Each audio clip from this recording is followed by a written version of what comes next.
इस संसार रूपी वन में जीव इस तरह से अपने और अपने प्रभु को भूल जाता है कि स्वयं प्रभु भी समझाता है तो उनकी बात समझ में नहीं आती है। स्वयं भगवान समझा रहे हैं यह शरीर नश्वर है, मिथ्या है, इस शरीर में रहने वाला मरता नहीं है। इतना गीता ज्ञान सुनाने के बाद भी अभिमन्यु के निधन होने पर अर्जुन रो रहा है। इससे सिद्ध होता है कि पढ़ने से ज्ञान नहीं होता है। थोड़ी देर के लिए मन में होता है कि हम बहुत कुछ पढ़ लिए, सुनने मात्र से असली ज्ञान नहीं होता है। असली ज्ञान होता है करने से।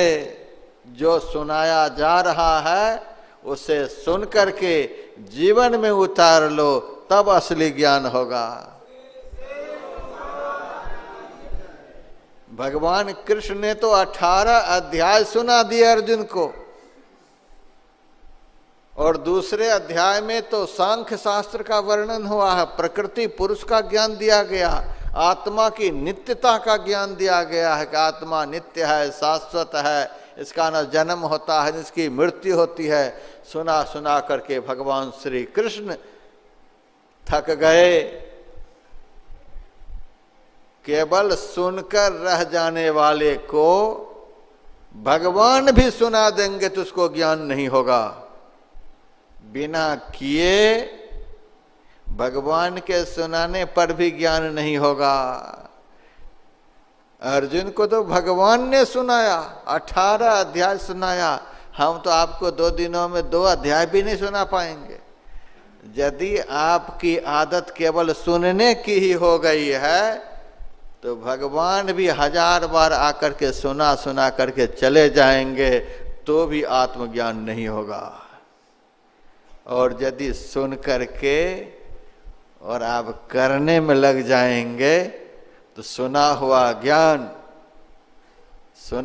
ज्ञान बिजली के समान होता है, क्षणभंगुर होता है। और किया हुआ ज्ञान महाप्रलय काल की अग्नि के समान होता है। किया हुआ ज्ञान होना चाहिए, देखा हुआ ज्ञान होना चाहिए। आदमी सुन सुन करके रह जाता है। बहुत तरह से समझाया अर्जुन को, शरीर नश्वर है, मिथ्या है, शरीर में रहने वाला शाश्वत है। अरे तुमको इतना गीता सुनाया फिर भी रो रहा है, लेकिन रोना धोना बंद नहीं।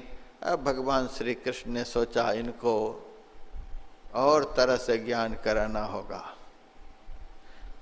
जहां से अभिमन्यु आया है वहां अब इसको लेकर जाना होगा। अभिमन्यु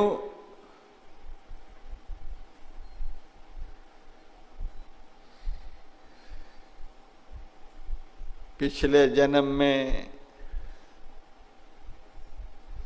चंद्रमा का पुत्र बुध था। चंद्रमा का बेटा बुध पांडव दल की सहायता करने के लिए ब्रह्मा जी ने सभी देवी देवताओं को भेजा था। सब देवी देवता मनुष्य शरीर धारण कर करके पांडवों की सहायता करने के लिए धरती पर अवतार लिए थे। चंद्रमा से जाकर के कहा कि चंद्रमा, पांडवों की सहायता करने के लिए तुमको भी बेटा का दान करना पड़ेगा, बेटा का दान करो।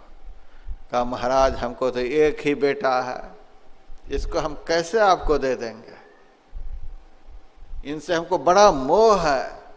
का धर्म की रक्षा के लिए, धर्म की सहायता के लिए तुमको सहयोग करना पड़ेगा। मेरी ही कृपा से यह बेटा तुम्हें प्राप्त हुआ है, इसीलिए मेरे कहने से पांडवों की सहायता के लिए बेटा का दान कर। कहा ज्यादा दिनों के लिए हम नहीं दान करेंगे। ज्यादा आप कह रहे हैं तो हम 16 साल के लिए इस बेटा को पांडवों की सहायता के लिए दान कर देंगे। मात्र 16 साल तक रहेगा। ब्रह्मा जी ने कहा 16 साल में यह क्या करेगा? 16 साल में ही है बेटा मेरा इतना वीर होगा, इतना दुर्जय होगा कि कौरव दल में जितनी सेना होगी उस सेना की चौथाई सेना का इस 16 साल के अंदर में ही समाप्त कर देगा। कितना बड़ा वीर होगा। लेकिन 16 साल पूरा होने पर फिर हम इनको बुला लेंगे। देखिए किस तरह का संबंध होता है शरीर से। चंद्रमा का बेटा बुध ब्रह्मा जी के कहने पर अर्जुन का बेटा अभिमन्यु बना था। 16 साल पूरा हो गया। कहने के लिए कि 6 महारथियों ने मिलकर के उसको मार दिया, ऐसे कर दिया, वैसे कर दिया, बड़ा अनर्थ हो गया, निर्दयता के साथ वध हुआ, यह सब कुछ नहीं हुआ। 16 साल पूरा हो गया, इसीलिए चंद्रमा ने अपने बेटा को बुला लिया। सबको लगा ऐसे मर गया, वैसे मर गया, कारण तो कुछ जरूर होगा। कारण यह सब महारथियों का षड्यंत्र रहा। अभिमन्यु मर करके चला गया अपने बाप के पास, बाप की गोद में बैठा हुआ है। अब भगवान को तो सब पता है। भगवान श्री कृष्ण अर्जुन को साथ लेकर चंद्रलोक गए। वहां देखता है अर्जुन कि चंद्रमा की गोद में मेरा बेटा बैठा हुआ है। अब दोनों हाथों को फैलाकर उनको हृदय से लगाने के लिए बेटा बेटा बेटा कहता हुआ दौड़ पड़ा। जैसे हृदय से लगाना चाहता है, बड़ी जोर से अभिमन्यु ने उसको फटकारा। क्यों बेटा बेटा कह रहे हो? कहा तुम हमारे बेटा हो, तुम मर गए, यहां आ गए। बुध ने कहा मैं तुम्हारा एक बार बेटा बना हूं तो तुम रोता हुआ धरती पर से चंद्रलोक पहुंच गया। तुमको पता है कि तू मेरा बेटा 7 बार बने हो। अर्जुन अभिमन्यु का बेटा 7 बार बना, तू मेरा बेटा 7 बार बने हो। मैं कभी गया तुम्हारे पास रोने के लिए? तो यहां आ गया। भगवान श्री कृष्ण ऐसे ज्ञान के अवतार, तुम्हें 18 अध्याय गीता सुनाए, तब भी तू इतना मूढ़। शरीर तो किसी का अविनाशी है, किसी का अविनाशी नहीं है। मेरा शरीर मर गया, अब मैं पूर्व शरीर में आ गया। यह देखो शरीर शरीर का संबंध, शरीर से संबंध जोड़ने वाला, शरीर को अपना समझने वाला सब दिन रोता ही रहेगा। शरीर तो अमर है नहीं, आगे पीछे सब जाएंगे। कभी देखें किसी ट्रेन में सब सफेद दाढ़ी वाले ही बैठे हैं, सफेद बाल वाले बैठे हैं, दांत झड़े हुए लोग ही बैठे हैं। ट्रेन में देखते होंगे सब उम्र के लोग होते हैं, उसमें सब उम्र के लोग ट्रेन में सफर करते हैं। बस में देखे हैं सारे बूढ़े ही बैठे हुए हैं, सब उम्र वाले बस में सफर करते हैं। जहाज में देखे हैं सब एक ही उम्र के लोग बैठे हुए हैं, सब तरह की उम्र के लोग बैठे हुए होते हैं। नाव में देखे हैं सब एक ही तरह के लोग बैठे हुए हैं, सब उम्र के लोग बैठे होते हैं। रास्ते में देखे हैं सब एक ही उम्र के लोग जाते हैं, सब उम्र के लोग। उसी तरह से इस संसार से सब उम्र के लोग सफर करते हैं, इसमें आश्चर्य की कोई बात नहीं। ये संसार तो एक ट्रेन के समान है, हवाई जहाज के समान है, एक नाव के समान है, एक भयावह रास्ता के समान है। जैसे रास्ते होकर सब उम्र के लोग गुजरते हैं, ट्रेन होकर सब उम्र के लोग गुजरते हैं, बस होकर सब उम्र के लोग गुजरते हैं, उसी तरह से इस संसार रूपी ट्रेन से सब उम्र के लोग गुजरते हैं।